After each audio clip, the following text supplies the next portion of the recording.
Why don't I introduce to you our guest co-host this evening, who is Andrew Eborn, who is a barrister and futurist. Thank you, and it's a joy to be a happy autumnal equinox. Is that what it is? It is. You know, we missed that. Night and day is the same length, and it happens on September the 23rd. Oh, that's why Chuck came in and said... That's what happened. That's why the blinds are down and we can't see it.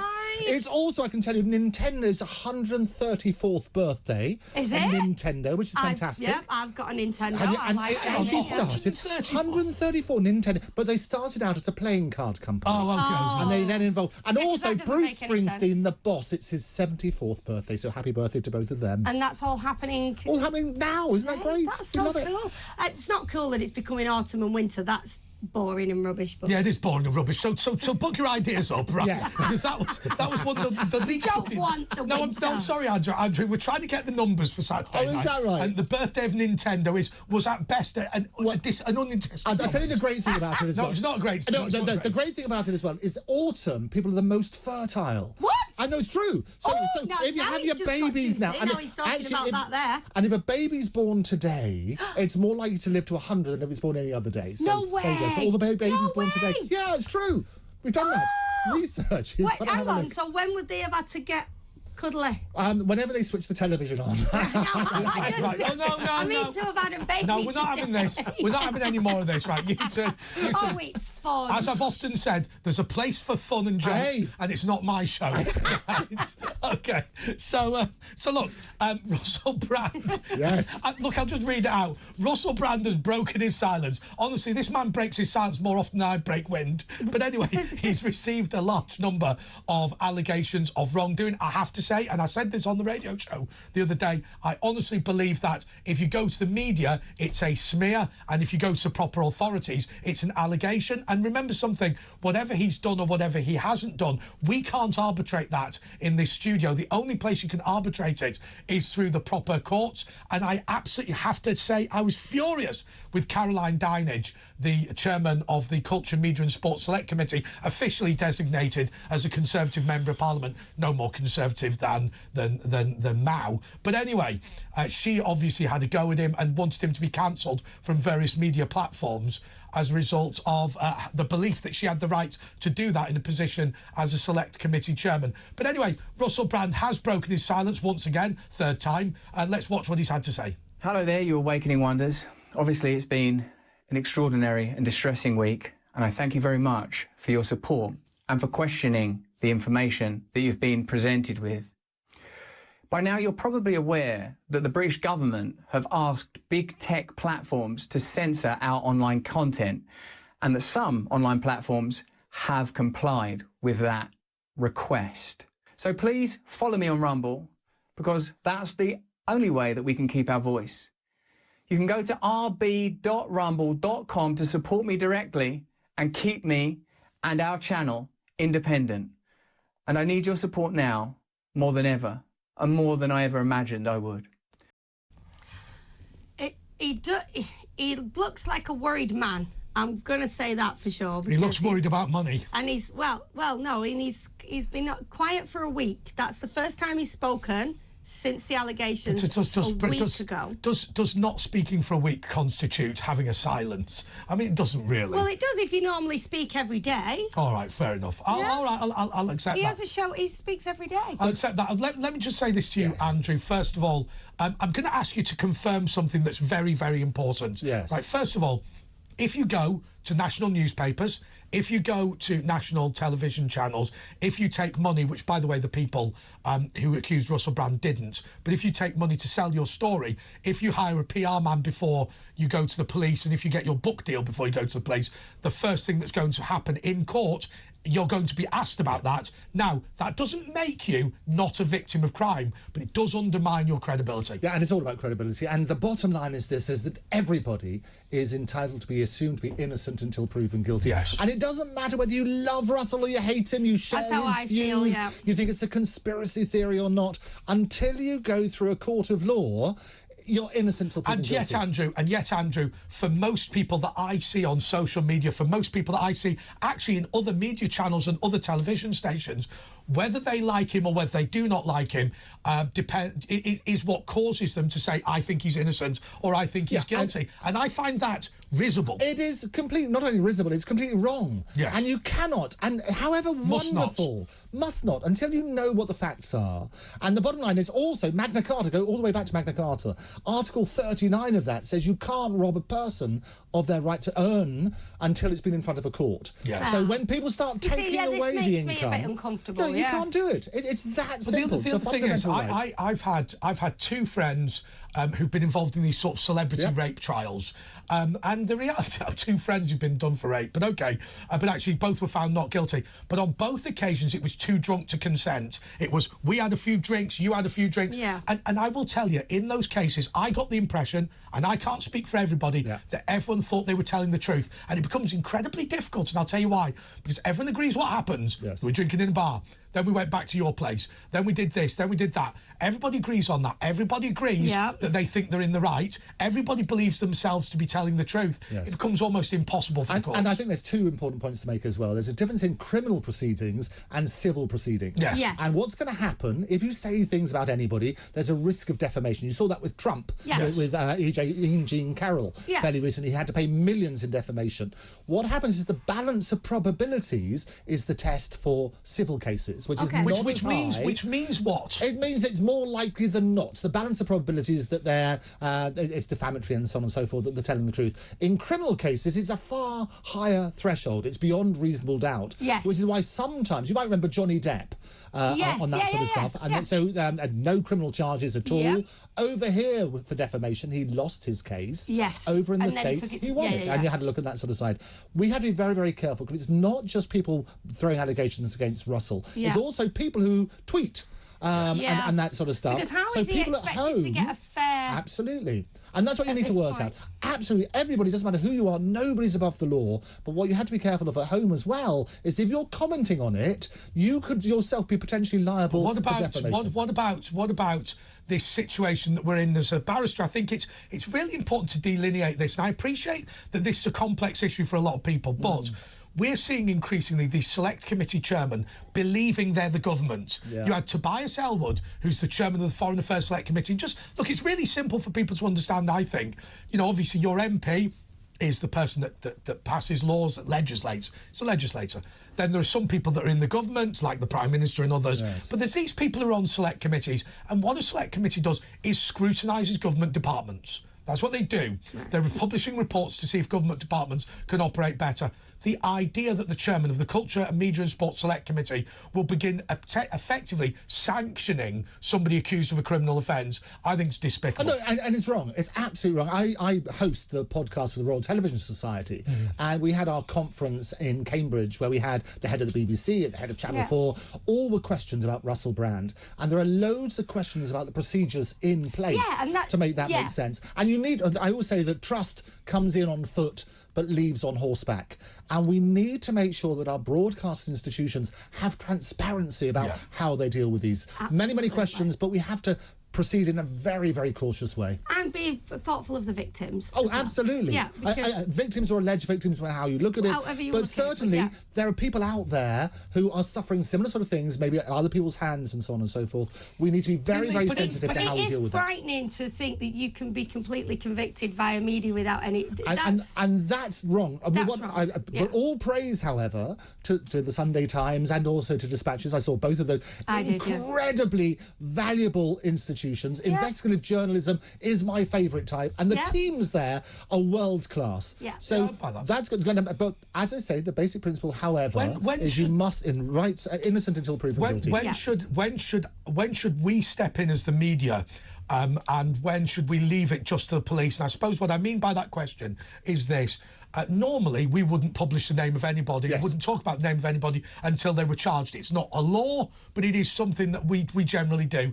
But obviously, people in a position of power tend to get away with these things. So at what point do I decide to give the name? Not that I ever disagree with you, Andre, because you're superb, but it is in fact a law. And there is a thank you. But apart from that, that's subject to being wrong. You were right. The Contempt of Court Act means that it's basically an offence if you interfere with the course of justice. Yeah, so what will happen in this scenario? So it depends on when there's an active trial. So he's not yet been charged, so there aren't actually active proceedings. So once the there's rules an change. Trial, everybody's got to stop And you talking. might remember Gary Neville, for example. He commented during the Ryan Giggs case, and Ryan, that's all gone now. Okay. But he commented, and there was a risk because he put out a tweet about bits and pieces. It was during the trial when Ryan Giggs was going to happen. Okay. And they threatened basically Gary Neville with contempt of court. And there's huge penalties, and also you can end up in prison. Well, I'll tell you the other example that was really interesting. I was really worried about. Well, you won't end up in prison because it's not in a prison cell. It's the situation with John Venables getting this parole hearing now. I believe that I know something about John Venables after he was released, which, if you knew about it, you would be shocked by it. But obviously, it would be a criminal offence for me to talk about that. Now, what continually happens in the case of Venables is the Bulger family continually go to court to say, we want to talk about what happened to him after he was released. We believe the public have an interest in that, and we believe if the public knew what we knew, they would be appalled by the behaviour of the parole board, which actually, in this case, now is being empowered to look at the matter again. But that becomes incredibly difficult because they're not allowed to say that. People watching this at home and listening are going to go, what the hell's he talking about? Well, and the answer to that is I can't tell you. And you have to be incredibly careful. And I say there's two sides to it. One is the defamation side, which is if you defame somebody, you lower them in the minds of right-thinking people, there's an action against you personally, and also the various organisations that you might work for. So you have to be very, very careful. The criminal side is that everybody's entitled to go through due process, and only the evidence which is relevant for that particular case should be taken into consideration. Yes. So the appropriate way of doing it, if you do know something, tell it to the right people who can then make sure it's taken into account. Don't publicise it, because otherwise you'll lose your house and other bits and pieces as well. Yes. See, that's scary, isn't it? It's really all very scary, I think. It's really shocking. Yeah, I mean, I worry about the whole thing. And by the way, should it be demonetised, do we think, then? Let's get ready to rumble. No, absolutely not. We love the Anton-Deck in our good old days. Yeah.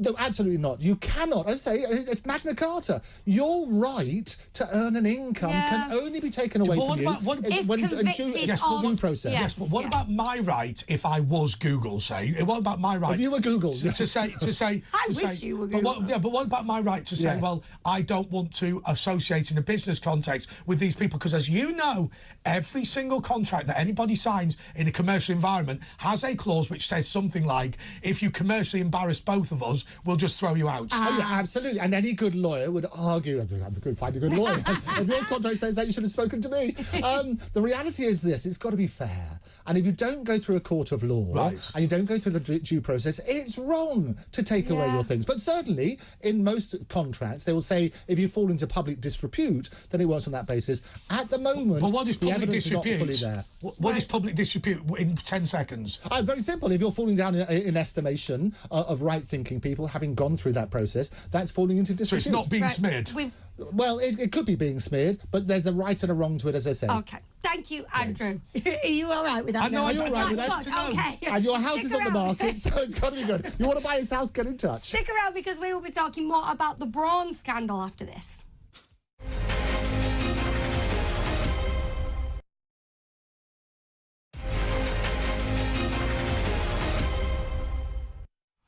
Oh, no, we're not allowing you to do that. So, sorry. Andrew suggests a story for us to cover this week. We will not be doing that under any circumstances. We do, however, have 3 guests to fit in a very small amount. Stop it. Stop it. Oh, Stop it, boys. Behave yourselves. Right. OK. We've got... Stop it. Don't. OK, we've got Stephanie Davis-Arai. Can you hear us, Stephanie? Yes, I can. Hi, hello. Thank you so much for chatting to us about this. I mean, we're basically talking about the Braun scandal at the moment, which is, of course, that Braun have been slammed as shockingly immoral after advertising men's trimmers with a trans model who has had a double mastectomy and is carrying the scars. What do you think about this, Stephanie? You know, this image of young women with double mastectomy scars is being shared everywhere at the moment. It's celebrating, and promoting and normalising the the idea that if a young woman is uncomfortable with being a woman, she can go and have a surgical operation to remove her healthy breasts. It's not a positive message. But the weird thing is about that Braun advert, this young woman is, probably on testosterone, which is why she's shaving. But in fact, if you want to look like a man, you don't shave. You go to the lengths to have your breasts removed. You're not going to shave. Stephanie, that's very interesting that you would say that. Can I ask Stephanie a question? I mean, it's the scandal of this. The only women I know who shave are detransitioners, those who regret their transition. But the tragedy is, if you take testosterone, even only for a short time, you're going to have to shave for the rest of your life. Really? Stephanie, can I ask you? Well, I did. Stephanie, can I ask you this? Look, I don't know whether this is right or wrong, or whether people are going to be throwing things at their TV when I say this, and indeed their radio, but it strikes me that one of the most cruel things that can happen to a woman is to have breast cancer. People that I know who've had to have mastectomies feel less of a woman afterwards. They're not less of women, and actually they should be proud of the fact that they've pushed through it and ensured that they were still there for their families. So I think that's important to bear in mind. But I just feel like there's a connection that I make in my mind between how embarrassed those women feel about losing a breast or both breasts, and about now making a double mastectomy a masculine thing, something that a man should be proud of. The Advertising Standards Authority can get in trouble for promoting the removal of healthy breast tissue. It is against the Advertising Standards guidance, because you are essentially glamorizing and trivializing cosmetic surgery. I think you make a really good point. It's what immediately I think we associate that image with a woman who's had breast cancer. Yeah. And as you say, it makes women feel less of a woman, and they're not. My grandma had to have a breast removed for breast cancer, and the strange thing, this shouldn't be strange, but she was later on in life. She was in late 70s, and yet she still really struggled. She wasn't particularly a girly girl. She wore trousers all the time. She wasn't really that girly at all. But it was absolutely devastating. But if you think about it, if Dean now, your husband, he's not going to have any more kids. If he lost his testicles in an accident, he'd be as upset as they would be. Now, in a sense, you don't need them because you're not going to have any more children. Exactly, that's what you might think. But still. All of my sympathies are with those women, because it's a huge struggle. It is, psychologically it is. And there's no getting away from that. And yet, we're saying to those women, it doesn't make you less of a woman. Yes. It doesn't. So Stephanie, let me ask you this. And yet, at the same time, we're saying, cut your breasts off and it makes you a man. So, Stephanie, why do you think advertisers are doing that now? Because we've had a whole spate of these, haven't we? We had Costco and they ripped up the cup and so on and so forth. And they always... P.T. Barnum... Rip up a shave. And you can't rip up it, absolutely. P.T. Barnum said, if you want to draw a crowd, start a fight. Do you think that's what advertisers are doing now?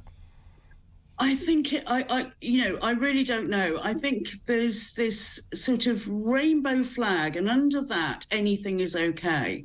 People are, companies are concerned to show that they celebrate diversity and inclusion, and they don't stop to think about what message are you actually sending to young women. I mean, how can it be really okay to glamorise that? Yeah, how can it be okay? Because if we were talking about a woman who's had like an excessive boob job or something, we'd all be like, you can't do that.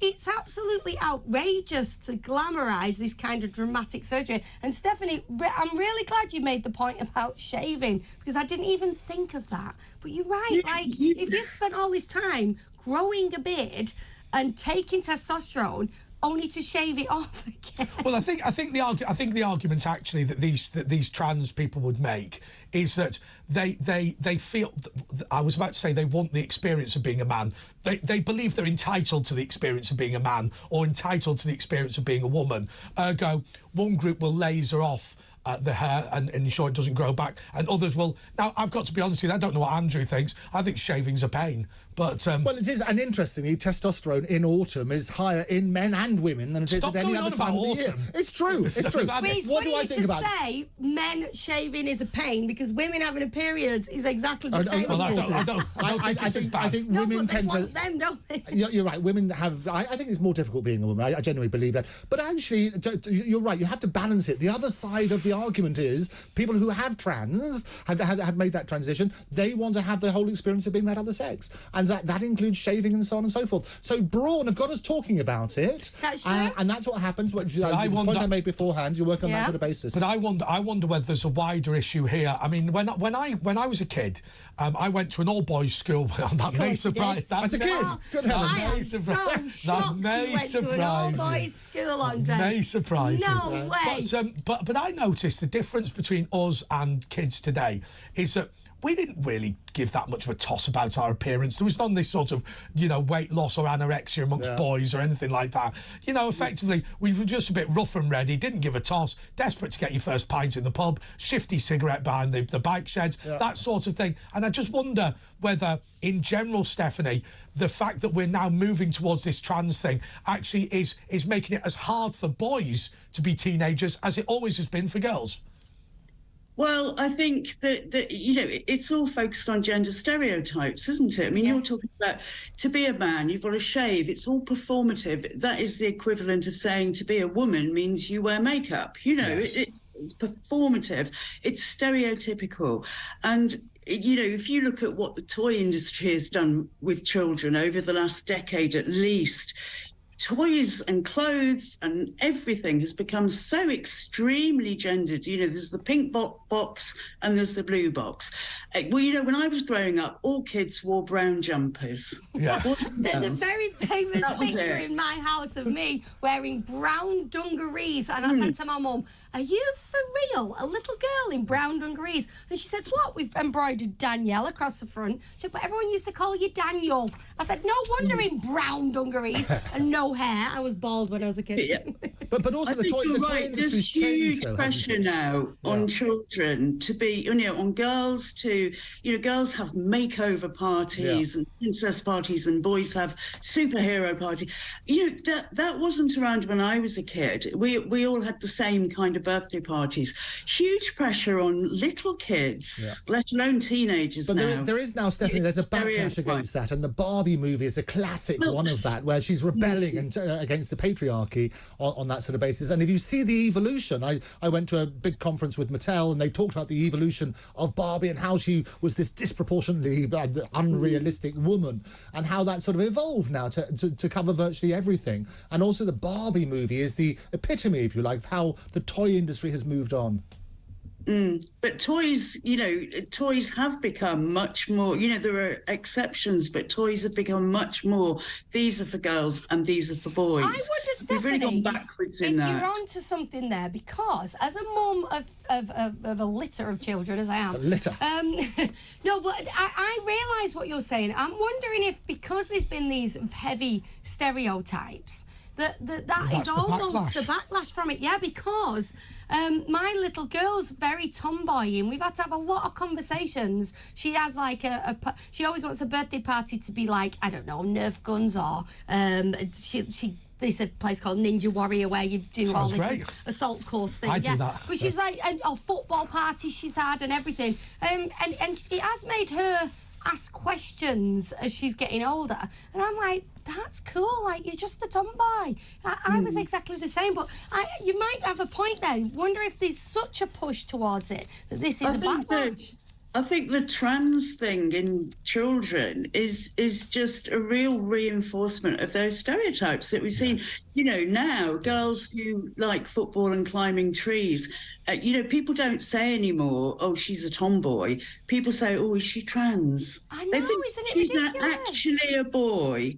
So it's a really regressive and it's too extreme. Just let them be. But as I've said before, and Stephanie, I'm sorry if I offend you, but if your daughter's a tomboy, she's probably going to grow up to be hot, because most of them do. Oh, Thank you. I'll take that as a compliment. I was a tomboy. Yes, Stephanie. She's one of the hot ones. I've got your number, Stephanie. I've got your number already.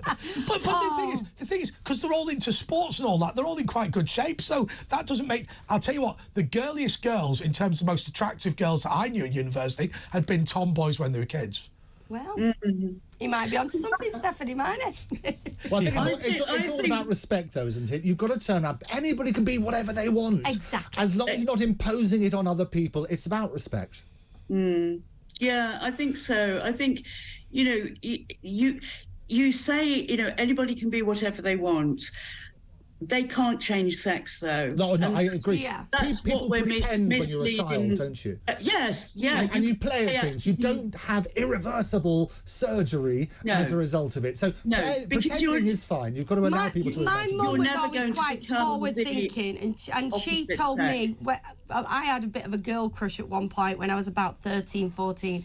And she was just like, it's just a girl crush. You think that she's cool. You think she's great. I wanted to be like her, dress like her. I used to think, oh, imagine if we were friends and all that kind of thing. And the truth is, that's all it... stop this. I knew you were going to take this the wrong way.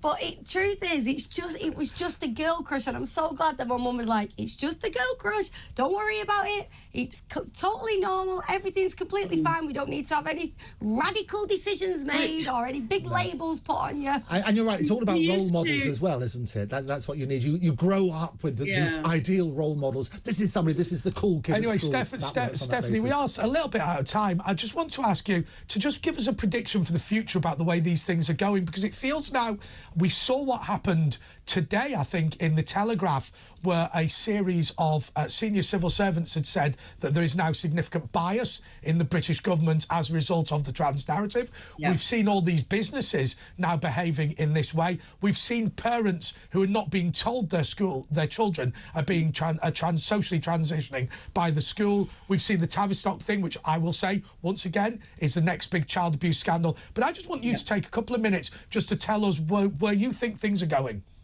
Well, I think the more it's exposed to the light, the more shocked people are at actually what's happening, because that situation in the civil service, from what we hear in schools, it's exactly the same situation there, where this ideology is pushed and no child is allowed to question it.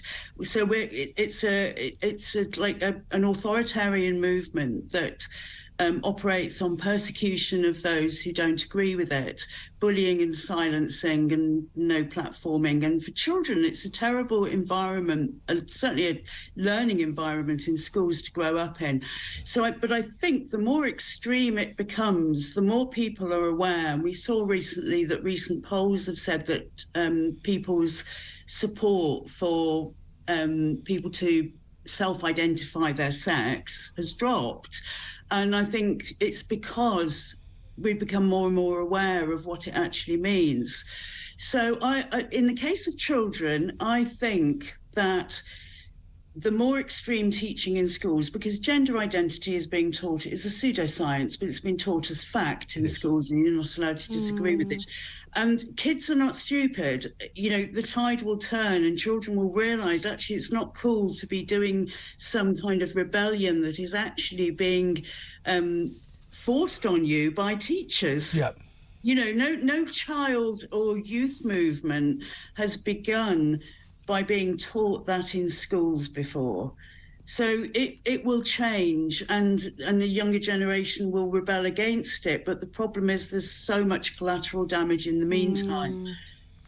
Yeah, it's very, very tricky, because we have a transgender child within our family, and he is much happier now that he is a boy, and there is ultimate, we love him very, very much, and there's a lot of support. But it is difficult because I did have a very awkward question from my daughter when she said, Mummy, is this certain person, they have a boy's body now? I had to say, no, they do not have a boy's body now. Like, as if, I don't know, it magically changed? And that's very confusing I just genuinely think if you want to dress in a certain way, dress in a certain way. But I've got to be honest with you, I was going through Wandsworth and I saw this little boy who must have been about 12 in a skirt on a skateboard. And I just thought, there's an element of bandwagon jumping there, because you could see it was just a boy who thought, I'm just going to wear a skirt for the hell of it. There was a kid who used to come in a dress, and he wasn't trans anything. He just used to come. All right, Stephanie Davies. All right, thank you so much. Thank you. I just want to read out a few messages. Deborah in Seacroft, Leeds, says, behave yourself, young man. I think that was the reference to you and your girl crush. Okay, and so Maureen says, the media appears to be exonerating Braun because he has not been found guilty.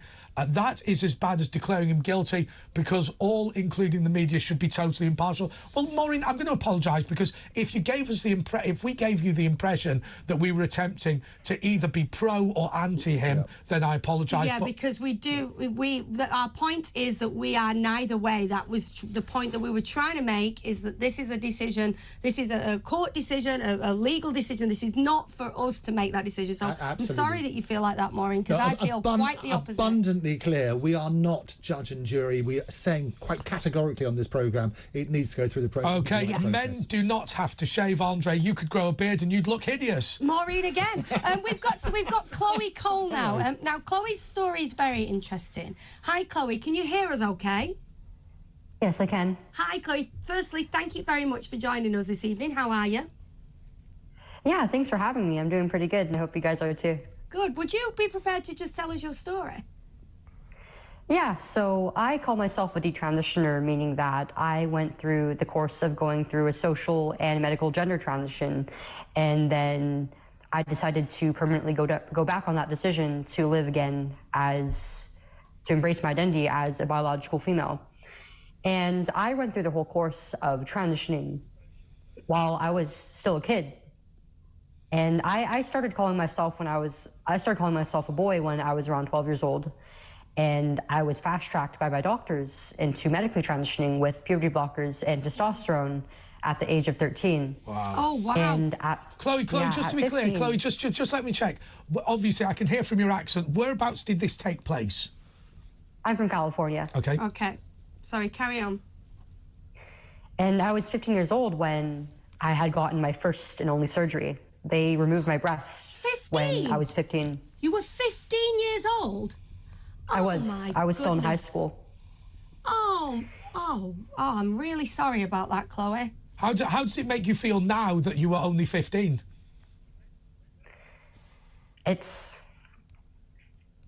I mean, I have a lot of mostly negative emotions about it.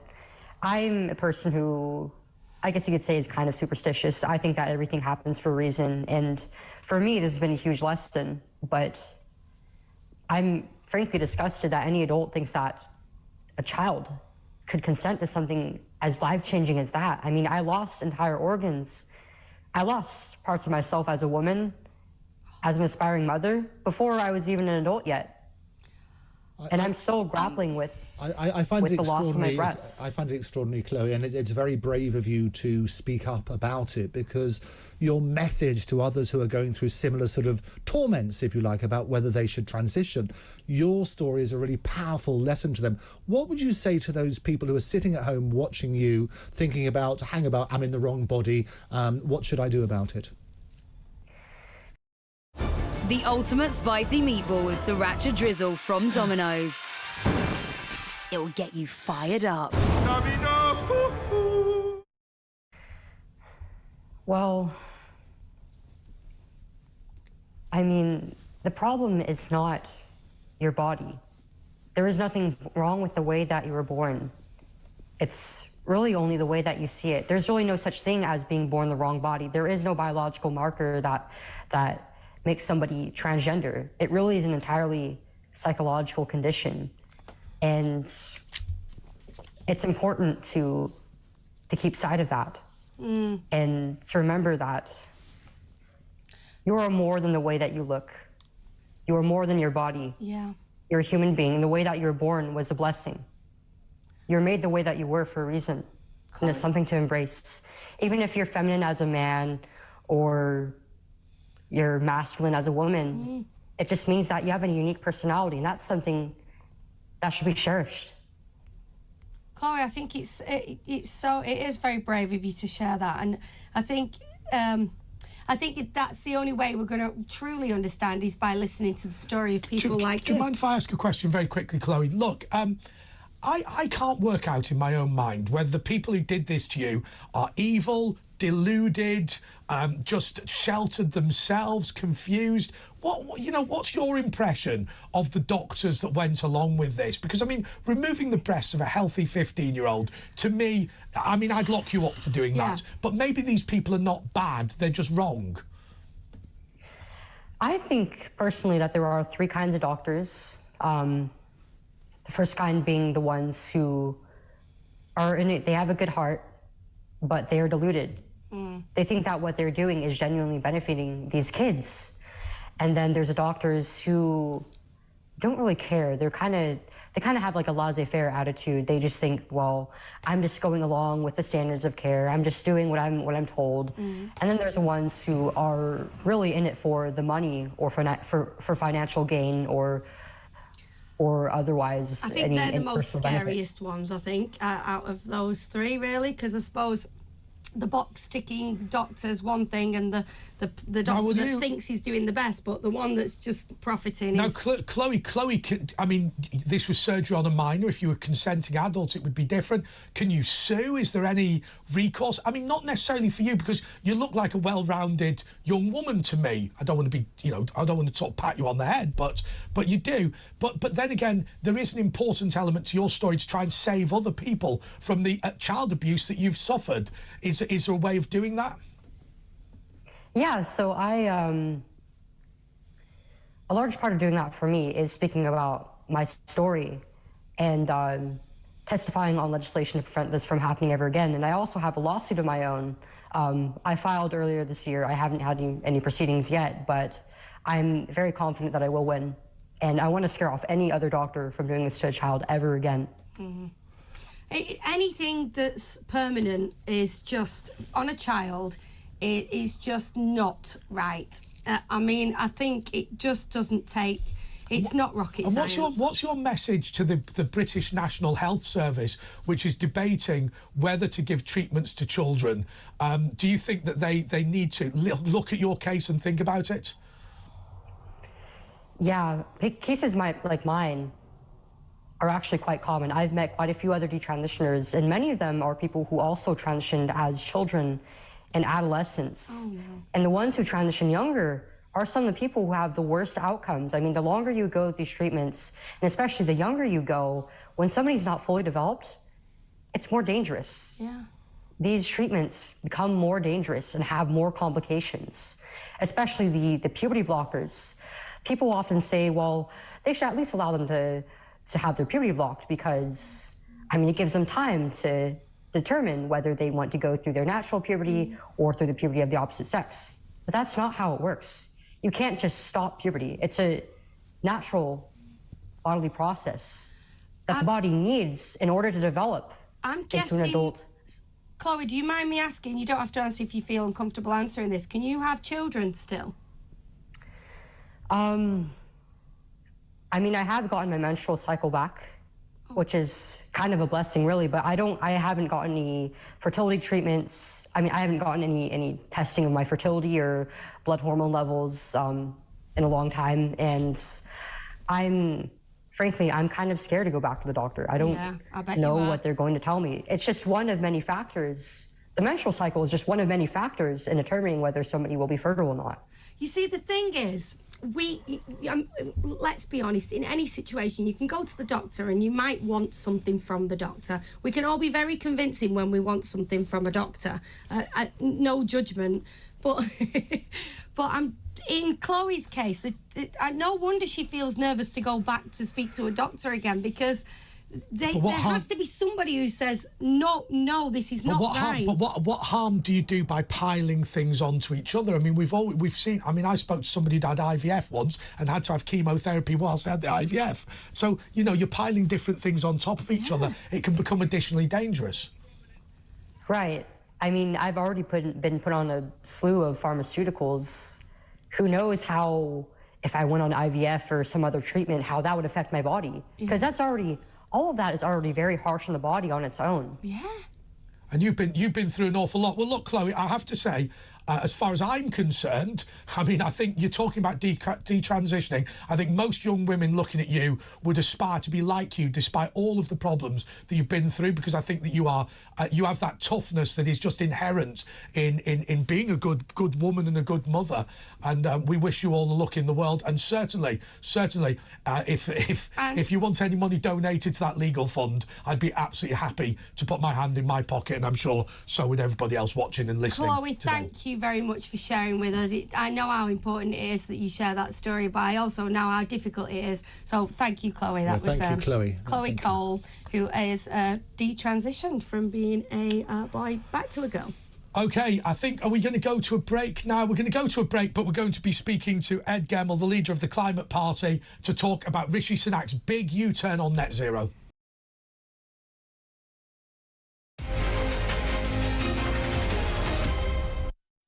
Hello, welcome back to Talk Radio, Talk TV. This is Andre Walker at the side of me here, and I'm Danielle Nicholls. Touch me. Touch me, touch me. You're very velvety. I'm very certain. No, I'm not.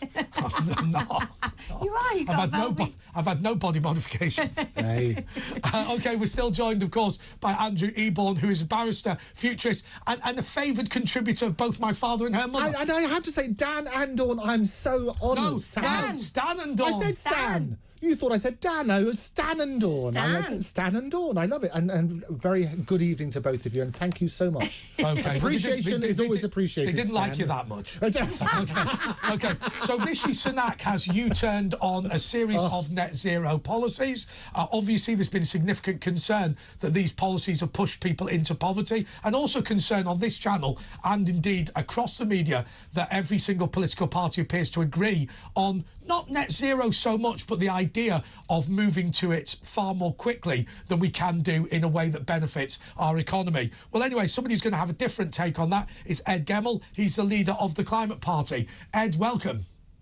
So good evening, Andre, Danielle. Nice to see you again. So Ed, look, you've always said that you want to grasp the opportunities that net zero brings, rather than just constantly fining people and putting up costs. But I have to say, I think that the draconian measures that were being brought in, actually it is right to get rid of them, and we do need a rethink, don't we? Oh, Andre, I expect you're expecting what I'm going to say, but obviously it's nuts. I mean, we put in these things, they were starting to drive innovation, investment, starting to move things forward, and then suddenly we back off from them. I mean, it's sort of quite ironic that just before we come on, Kia's got an advert. And your Kia advert just before we come into this for electric vehicles saying, you know, take the lead, drive electric. And that's where Britain was. Britain was actually in the lead. If we look at just that particular one, with that 2030 target, we were getting investment from the car companies. They were tooling up. We were getting battery investment. A whole lot of things were happening in the industry, and we were first. And Is it a race, though? It was going to happen in Britain, and it was helping Britain. Yes, but Ed, I'm sorry, I'm going to have to stop you and just say this to you. The reason why they were putting all that investment in was because they knew the cars they were making at the moment were going to be banned. The reality is, as far as I'm concerned, and I don't drive, in fact, I'm not interested in driving, I'm perfectly happy on public transport. You wouldn't put me in charge of a vehicle, drunk or sober. But anyway, as far as I'm concerned, you know, the technology specifically on batteries is not there yet. And actually, I would rather see things develop. I don't mind the government encouraging things through tax breaks, but the idea of constantly banning stuff, I think is incredibly dangerous. I mean, I think we're looking at it a different way. I mean, I'd see it as setting the target. When you set the target, you get finance and industry, manufacturing and technology. Ed, I'm sorry. It's not a target. It becomes illegal to sell new cars. That's not a target. That's a rule. That's breaking the law. Well, hang on. Illegal only to sell new. So we were only talking about new. We have a big second-hand market as well. And I think it is very worthwhile, considering the introduction that you made, Andre, when we're talking about poverty, is that this clearly wouldn't affect the poor at all, because poor people are not out buying brand new cars.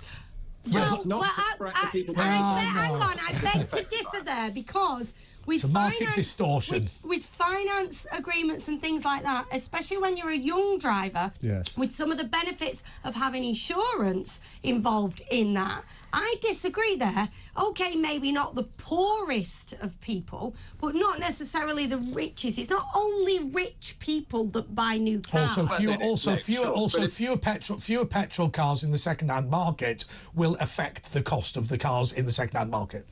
Although, of course, Andrew, the same is true in terms of the electrics. We get more electrics in the second-hand market; they come down. That is true. You know, I'm driving. I wouldn't say it was the cheapest car you can buy, but in terms of electric, I've got the cheapest electric car you can buy. And how do you find it though in practicality? Because I spoke to a lady who said it took her 8 hours to get back from London because of 45 minutes to charge a car. However, that would be nice enough, but she had to wait an hour to get herself onto the 45 minutes because there was that long of a queue to get onto the 45-minute chargers. So how is 8 hours back from London from London, let me just make it clear, London to Liverpool, how is that ever practical in any situation? Well, I was going to say, if it was in the situation where you can't buy a petrol car, it is. But I mean, you know, look, I bought a car for my particular usage. I didn't need, 200, 300, 400 miles range because I'm not doing that. I'm getting on the train mainly, so I'm using it to drive. But what about when the trains are on strike? What do we do then? Okay, we're stretching out for a slightly rarefied version. It's not rare. I'll tell you this. Those train strikes are not rare. No, actually, Ed, let me put it in a slightly different way. Let me put it like this. If what Danielle does, she needs to go back from London to Manchester at the end of this show, then she will not make the last train from Euston. No, I will not.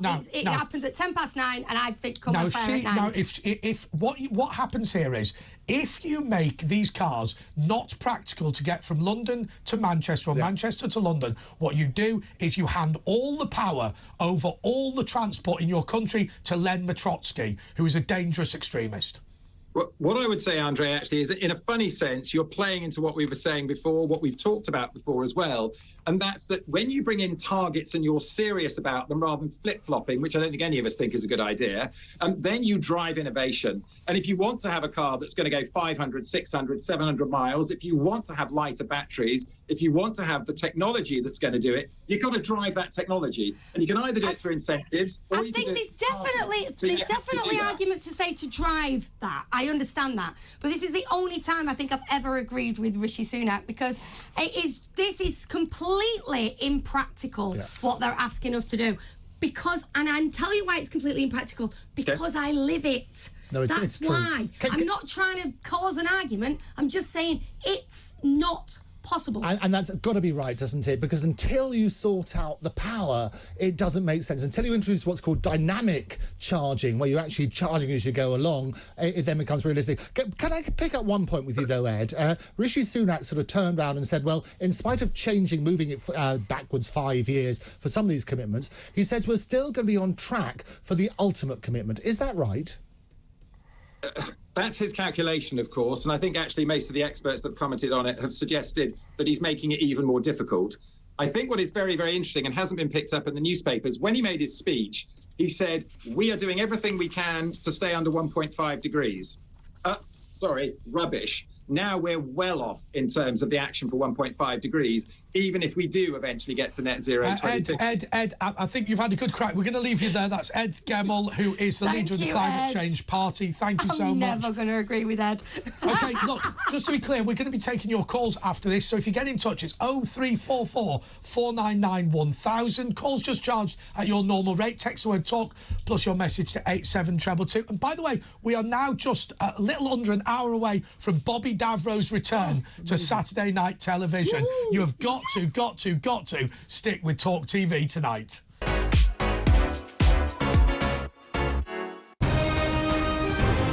This is Talk TV.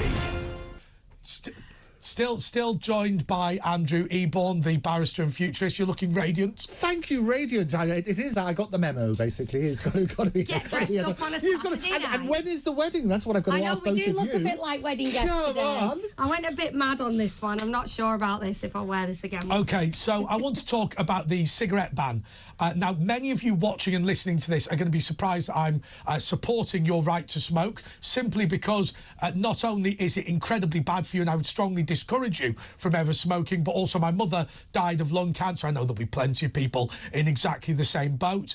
She started when she didn't realise it was dangerous. And, of course, there's a lifetime of one after another. The problem is, of course, with cigarettes that it's not one that kills you. It's the fact that you smoke 20 a day and things like that that become a real problem. But anyhow, Rishi Sunak has adopted the policy of Jacinda Ardern. Remember her, the toothy one from New Zealand. I can't do it as well as Mike Graham does it. But anyway, you just put your lip up like that. Anyhow, but he's adopting this policy that any child born after 2009, after the 1st of January 2009, there will be a rolling age requirement to buy cigarettes, which will go up every single year that they grow older, and so they will never be legally allowed to buy cigarettes, even if.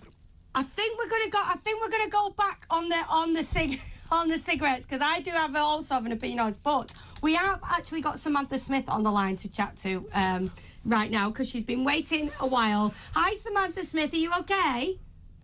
Hi. How are you? I'm very good. How are you?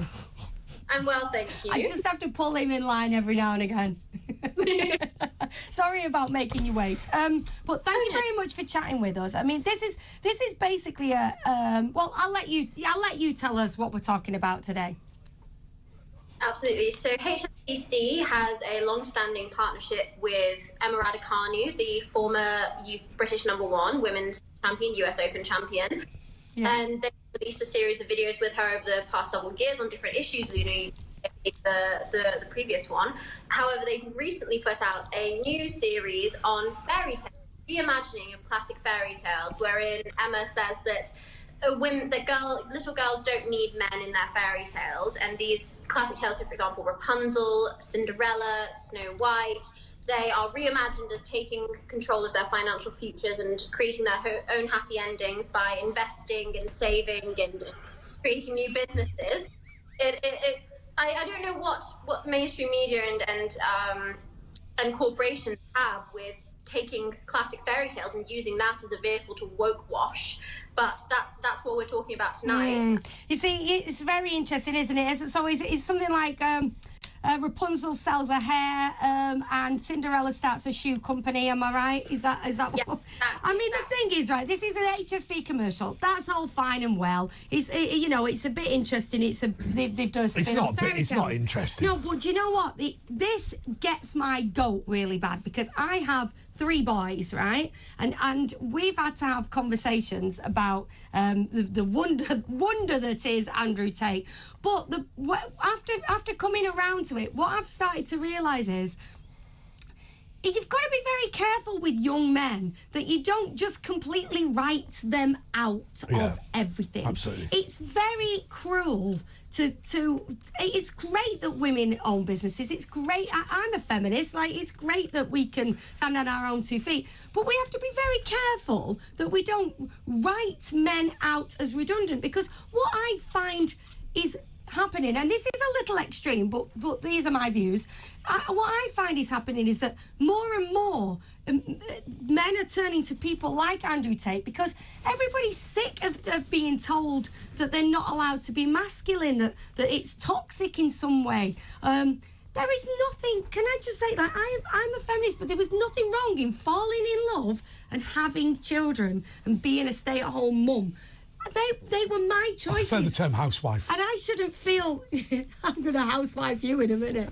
I'm a rubbish housewife, so don't use that one.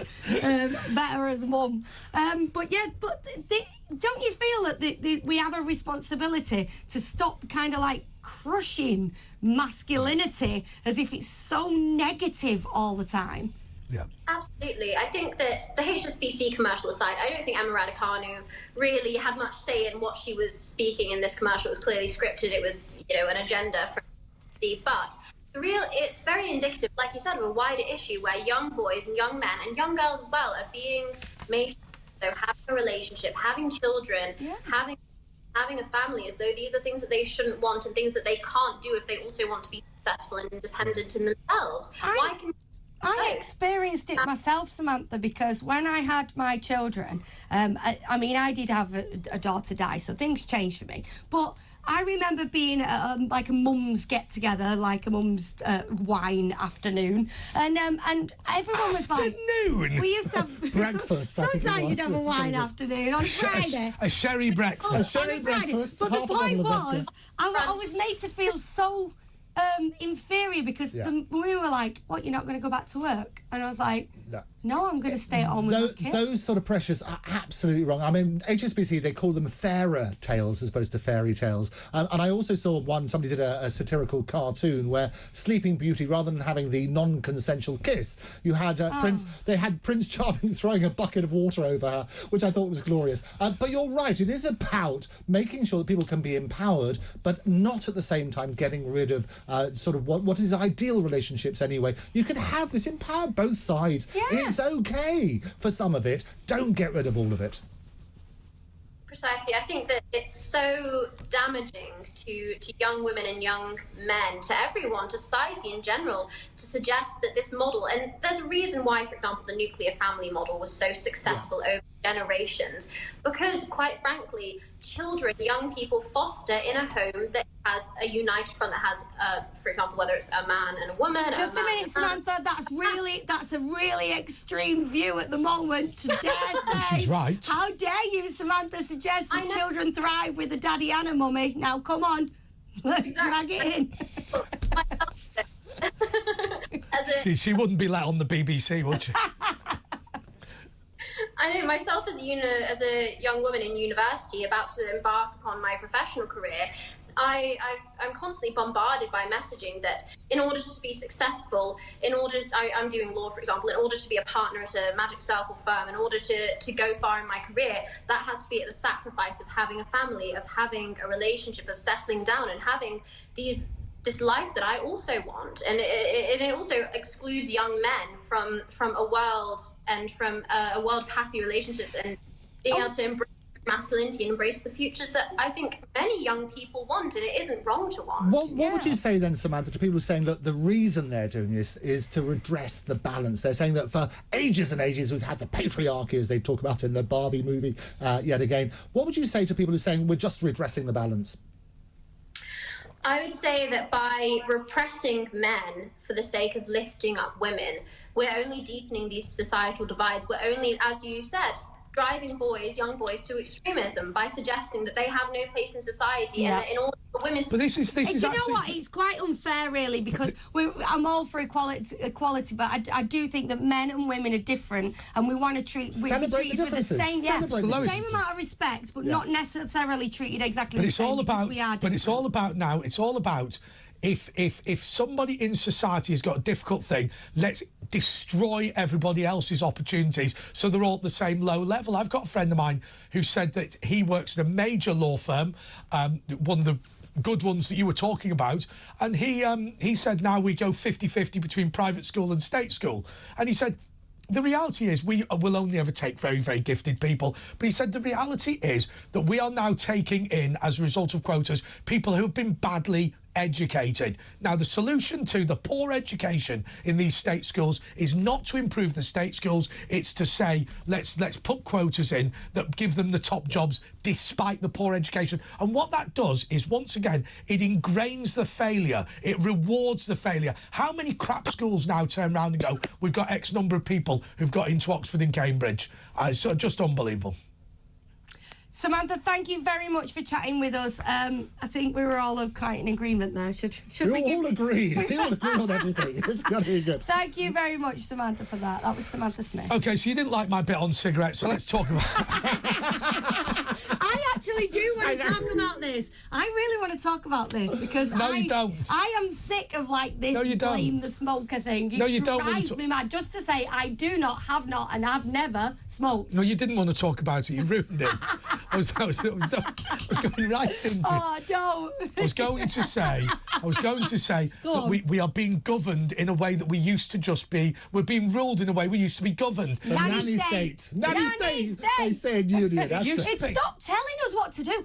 We are grown adults. Everybody I speak to is sick of being told what to do. We got this far on our own. The other problem you've got with all of these things, whether it be smoking bans, whether it be anything else, the problem you've got is it's yet more officials to inspect it, more bureaucracy, more paperwork, and higher taxes. Let's just say, look how well we've done with just starting it with education, children in schools.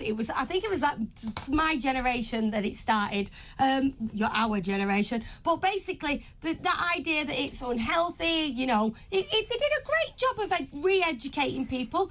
A lot, I would say now, young kids, unfortunately, they've gone to vapes, but that's a conversation for another day. But I would say that young people are not taking up smoking anywhere near the Okay, scale so just a very simple thing. New York is going to house 95,000 migrants in tents. They have been deluged with people from South America in the same way as we've been deluged with people from North Africa and indeed from Europe, bits of Europe that are not EU. Well, Andrew, what do we think? Well, a great idea. Now, it's a fantastic place, isn't it? And we can do the same with Hyde Park. I think let's put up the tents let's get that all sorted. You've got to find a solution to some of this. People have turned round and saying, are we going to use old cruise ships, which are not being done on that sort of basis? You have to work out what is the best way of getting through the system. We've got to make sure that things are done with respect. Best thing is to turn the boats back. Well, that's the other thing. You sort of turn around and say, but it's a balance. And I always say, as soon as you start looking at the human side to things, you've got to work out a fair and transparent system for all of it. At the moment, it's not working. You know, immigration over here, we talk about Rwanda, which is a bad word. You talk about let's do this and let's do that and everything else. The reality is there needs to be a very clear, transparent way of doing things, but treating people with respect. Because so often it's about the people bringing in the illegal immigration and so on and so forth, and the criminal gangs behind it. RNLI, and the Royal Navy. Yeah, there you go. So you need to look at those sort of things. But also sometimes what happens is we look. No, you were saying we should do something about the people smugglers. Oh, right. And I said the lifeboats and the Navy. Oh, there you go. I thought you were accusing them of something. I was wondering where he was going then. He's lost one house already for defamation. He's going to lose another. He's working on that sort of basis. I did wonder where you were going. We need to treat people with respect, is what I always say. And then I do, yes, absolutely. Yes, behind these statistics, and they're horrible statistics, there are real people that we need to make sure they're dealt with respect. There, but for the grace of God. Absolutely. And you look at that sort of... Oh, come on. What are you talking about? I'm sorry, but for the grace of God, you are a woman. You would not be on one of the small boats. You'd be left at home to come over later in the quote-unquote war zone your husband was escaping. Rubbish. Look, if I needed to find a better place to live for me and my children, I would. You would have left Swinton by now, look. Oh, Swinton, we love you. Swinton, leave Swinton alone. It's kind of good. Did you go to that educating Greater... You are such a snob. Did you go to that great educating Greater Manchester school in Little Moscow? What's it called? Little Hulton? No, I did not. I'm going to punch you in a minute. I like Little Hulton. It's lovely. I know. Okay. Stop making fun of where we come from. It's outrageous. There. Respect all those places. Come on, you're right. You mustn't run this. I'll tell you what is shocking, though. I'll tell you one thing that's shocking. Salford. I love Salford. Now, you home with the BBC. I love Salford. I live in Salford. Salford. Do you know what makes me laugh about Salford? Only the BBC could make Salford posh. Have you been up there? I love it up in Salford. It's fantastic now. It's great. I'll tell you one shocking thing. One final shocking thing. The Alumni for Free Speech. They turned around and have just published a report that 200 times as much money is spent by universities on equality, diversity and inclusion as there is on freedom of speech. Now that is scandalous. Well, we're going to have to make the prohibition of freedom of speech on campus a criminal offence. It is actually. They have human rights and so on and so forth. There's freedom of speech, and within higher education there are acts and legislation that deal with this. What amazes me, Andrew, more than anything else, and we talked about it on this show a lot. We see across the world students leading demonstrations against undemocratic, dictatorial, abusive governments. What we are going to have to do in Britain is send our democratic government into and remove abusive and dictatorial university campus leadership. It's amazing. And there's legislation in place to encourage debate. What we have to do with those brilliant, fertile minds is make sure they hear all sorts of arguments from all sorts of sides, because then we'll have a better society where you have understanding, you have respect, and we can make informed decisions. This is a little bit like I say about bringing up children, as in sometimes the bar is set so high to be a perfect parent that what you find is that people who can't get anywhere near that ridiculous bar just drop out altogether. And that's how I feel about things like this. When you make something so scary and frightening and full of consequences to talk about, people will there'll be people who try and meet the bar, and then there'll be people who just drop out altogether and just say crazy stuff that does upset everyone. And do have a look at that. It's basically called the Alumni for Free Speech. They approached under a Freedom of Information Act about 50 universities, and those are the shocking statistics. Now, by the way, before we do go to the break, I just want to say to you that idea in New York, and it's just very, very simple, that they're going to create a tent city for all of the migrants, the illegal migrants that come to New York, and they're going to do it in Central Park.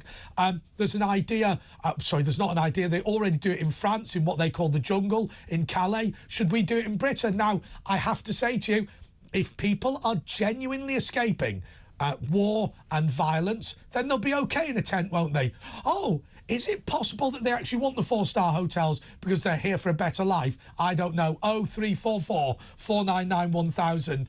Calls just charged at your normal rate. Adam has said, Andre, why don't you read my text out? Maybe it's because you're only interested in people who agree with you. So what was his text? No, I didn't read it out. Where is it? Didn't read it out. I don't want to tell you. To me.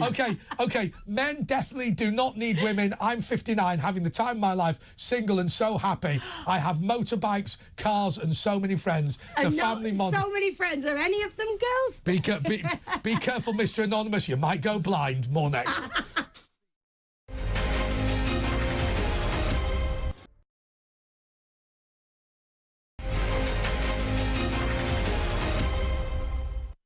Hello, welcome back to Talk Radio, Talk TV. I'm Danielle Nicholls. This is Andre Walker.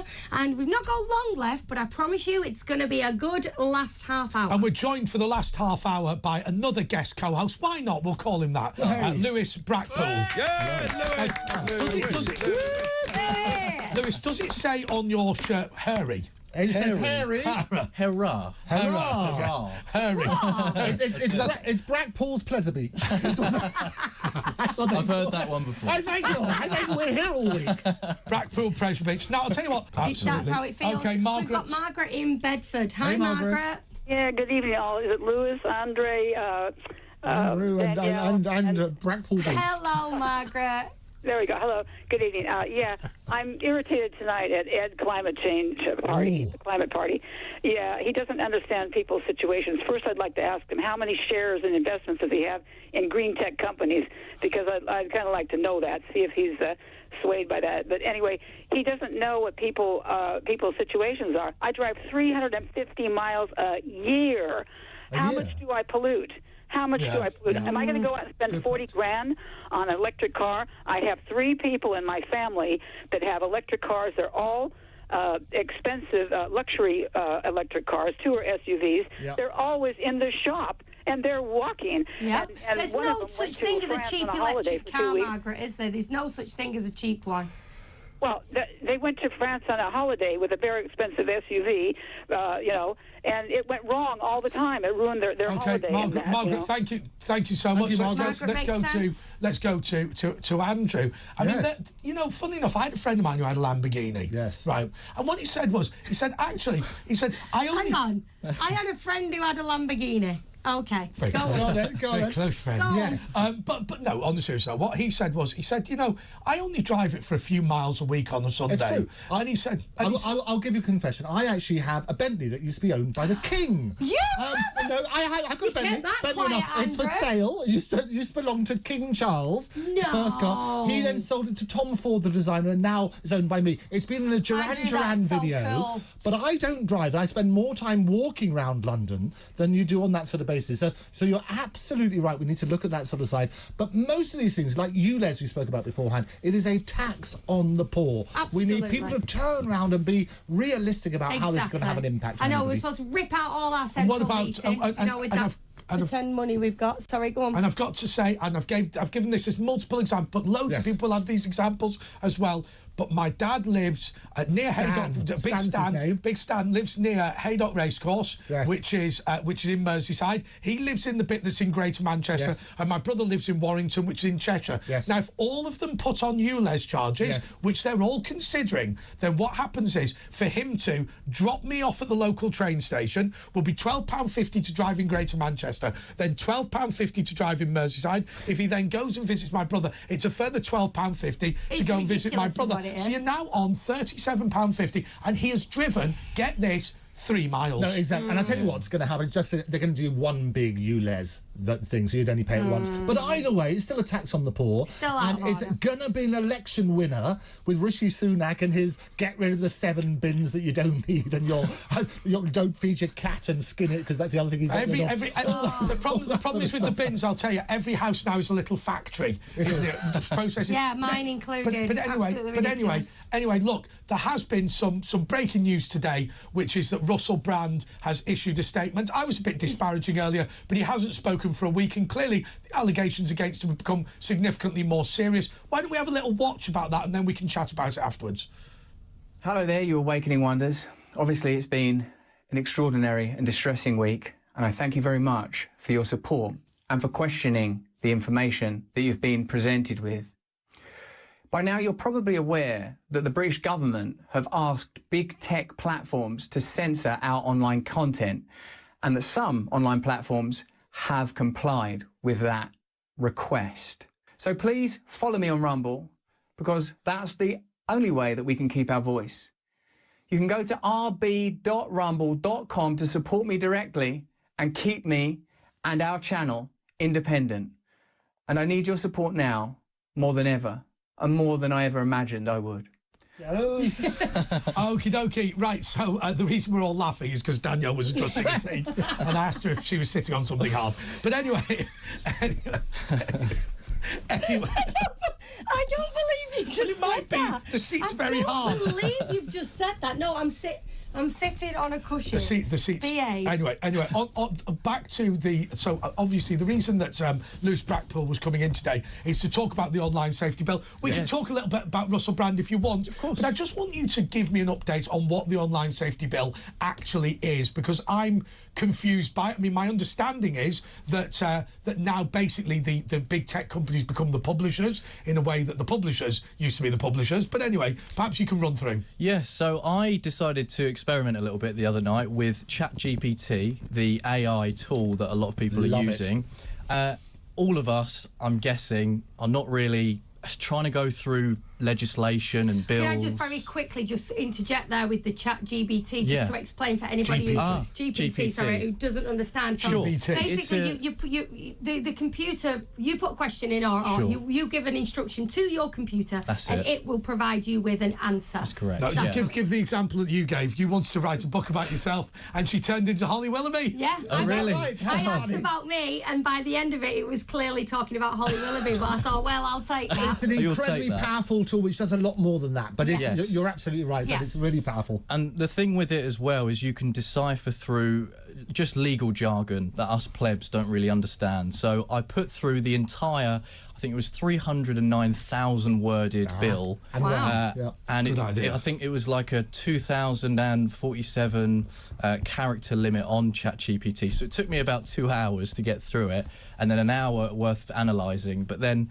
after doing that, I started to ask it questions on whether it would infringe freedom of speech. And the results I got was actually really shocking. One of them was I counted 26 sections of the entire bill could potentially infringe freedom of speech and expression. It gives Ofcom a lot of authority and power over to the internet as opposed to broadcasting. There's obviously a big row at the minute with Ofcom.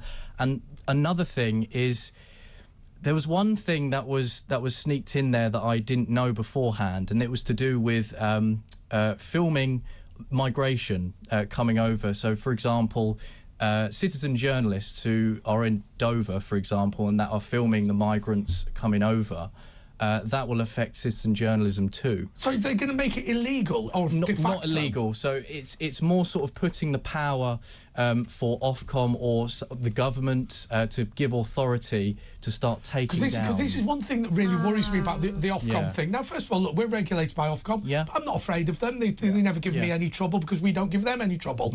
But what worries me is when you've got things like YouTube channels. YouTube channels are not like Talk TV. Sure. What we have is we have balance. So we have somebody saying one point and somebody saying another point. That's good. YouTube channels tend to be just one person talking. Sure. Now, if you have a requirement for balance on a YouTube channel, you destroy the entire concept of it. Can I just clarify a couple of points? Because actually the reason for the online safety bill is to put an obligation on the platforms to remove certain content. There was a lot to do with the background to it. It took ages and ages through Parliament. Things like self-harm, things like things which were illegal, things like the TikTok, the insurrection which they talked about. And there are huge penalties. It's 10% of global turnover for these social platforms if they fail to comply. So that was the background to it. You need to balance that with how much is freedom of speech going to be impinged as a result. But Andrew, let me ask you. Well, actually, let me ask you both. Let me ask both of you. You can go one at a time. What I don't understand is this. So, effectively, somebody like Facebook will always say we're just a tech company, so we're not responsible for the content. We do our best, but realistically, in the same way as a road is not to blame for a road traffic accident, we're not to blame for the content that's on our platform. Of course, historically, legally, anybody who published a document would be as much to blame as the person that wrote it, wouldn't they? I've got sympathy with both sides of the argument. Sure.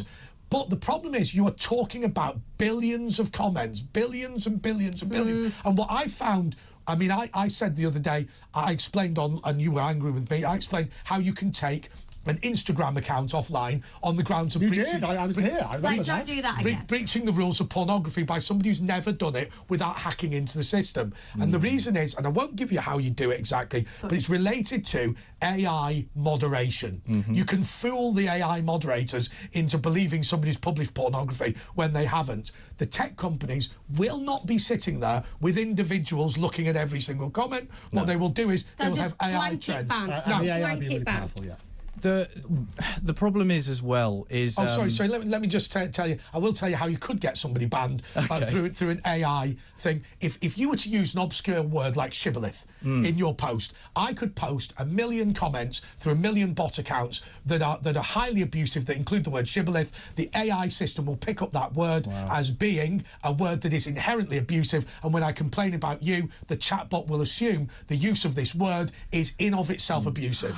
I've told them again. The problem is it creeps over to user peer services, private communications as well, and I think that's a big concern because a lot of people... I wanted to ask you about this. This is, everybody now sends WhatsApp messages, don't they? This will really seriously affect your WhatsApp messages, won't it? And there's a reason why the app Signal and the people that run Signal have decided to completely pull out and say we don't want anything part of this.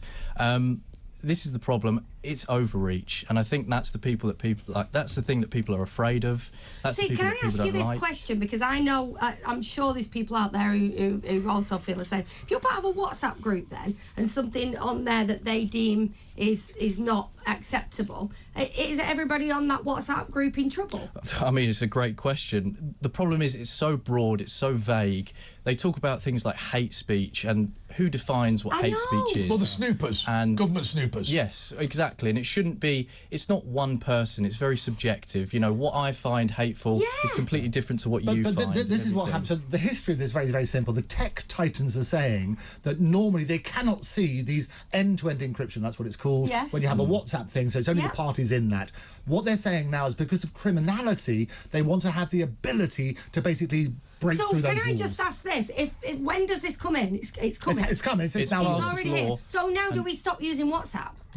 Because seriously, well, it will put a lot of people off. Well, absolutely, it's going to get royal assent. It's now part. What's happened a couple of days ago? People need to know this because you assume a WhatsApp message is private. Well, of course. They say end-to-end encryption, but you have to work on the basis that everything you say. I've always been suspicious about this because when MI6, the counter-terrorism unit, and the Met Police all go, we've got a real problem with WhatsApp. If terrorists communicate on WhatsApp, we don't know what they're talking about. They wouldn't say that if it was true, would they? But the point is, we're talking about something extreme like that. What they do is, I'm talking about a joke with your mates. End-to-end. There is a fundamental bit that people do not tell you about.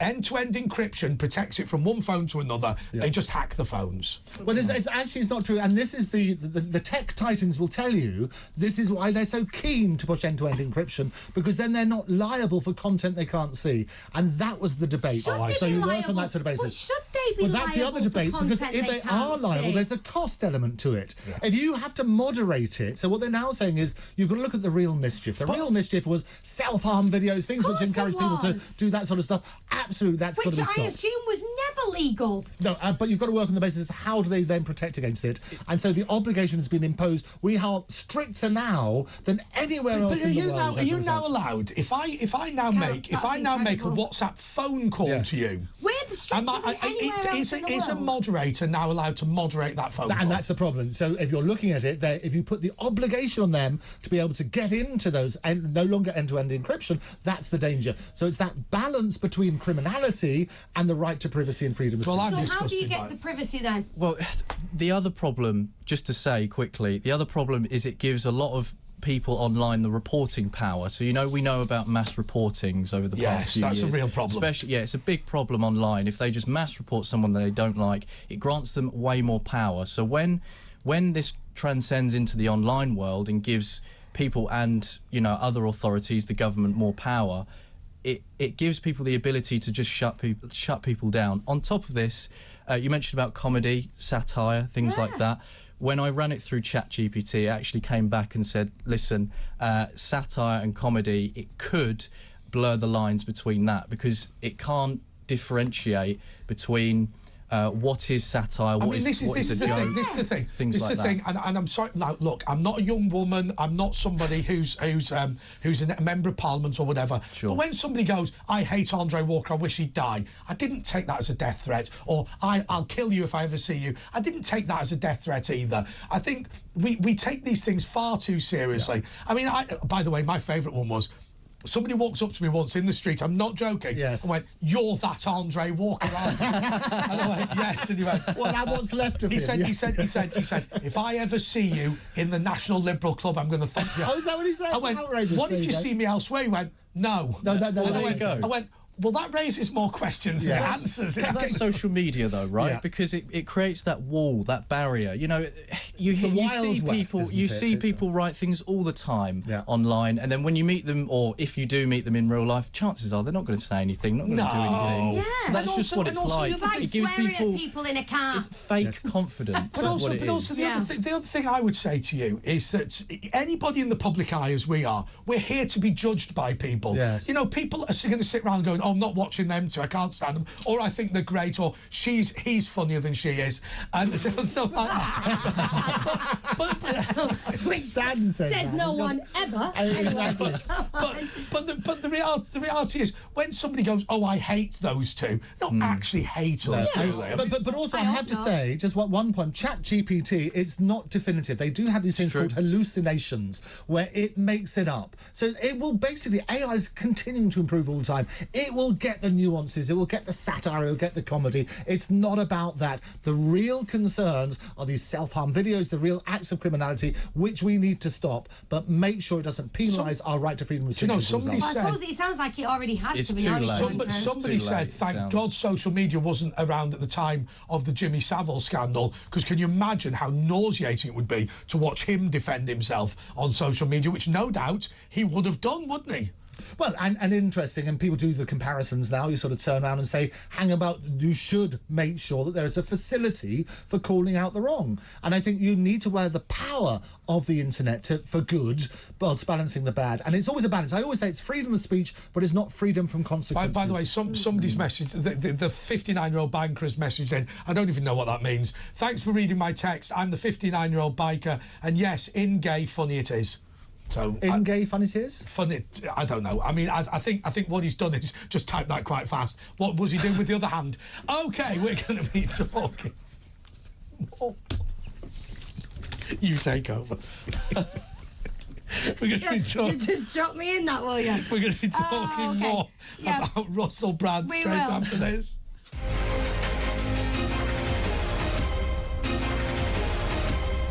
Absolutely. It always needs to be a conversation. We need to be having conversations. We certainly shouldn't feel, should we bring it back to the new bill? But we certainly shouldn't feel that freedom of speech has been... It's got to be jaw, not war. You've got to work on the basis that people make... I mean, it's not mine, somebody else had it. I think it was Stan, actually, he told me.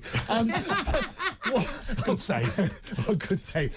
What happens is this: we need informed decisions. The way you have informed decisions is surrounding yourself with alternative views. Yes. We're living in a diseased information age. Yes. Where we're drowning in a sea of misinformation. And AI does that all of the time. Artificial intelligence with the hallucinations of various other things. What worries me is this. I look at, your average plumber knows how to run a plumbing business better than Westminster does. That's just inevitable. We are now in an age where it becomes easier than ever to listen to people's views, and yet what we're trying to do is not bother. No, people don't listen to people's views. What they do is they confirm their own prejudices, and that's the problem. What I love about this show is we invite all sorts of people. That's what I love about this show, and Stan and your wonderful mum as well. Dawn, you've got her. I didn't forget Dawn. I love Dawn. I love PM Dawn. It's going to be good. What I love about this show is we encourage people to share views, because actually so often we come to consensus based on informed decisions, and that's what we've got to encourage. Exactly. Conversations. Stop limiting what people say, because you learn things by debating. Yeah, I just think that whatever people go, democracy's the worst system of government apart from every other one. I think that's nonsense. Actually, I think democracy gives you an opportunity to listen to people, and then it's what we now trendily call crowdsourcing information, isn't it? Well, I think people just feel so disillusioned because of like what I said with both the parties and their motives, and people feel as if there's no real change because both parties are saying the same thing.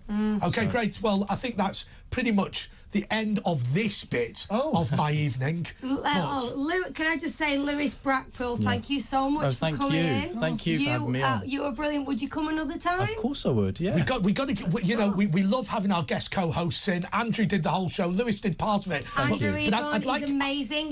We love you, Andrew. Thank you. I love you too. Lewis, I'd like you to think of yourself as one of our guest co-hosts now. So come back whenever you want to. Give me a call. This is going to be an amazing night on That Was the Woke That Was. Always amazing with Danielle. Some of that was have been roping. No, I'm joking. We've got... Well, you won't have me as a guest. I don't know what... We've got Bobby Davro coming on. He's going to talk all about how he was cancelled by his pantomime employers. And we'll That's coming up now. See you next week.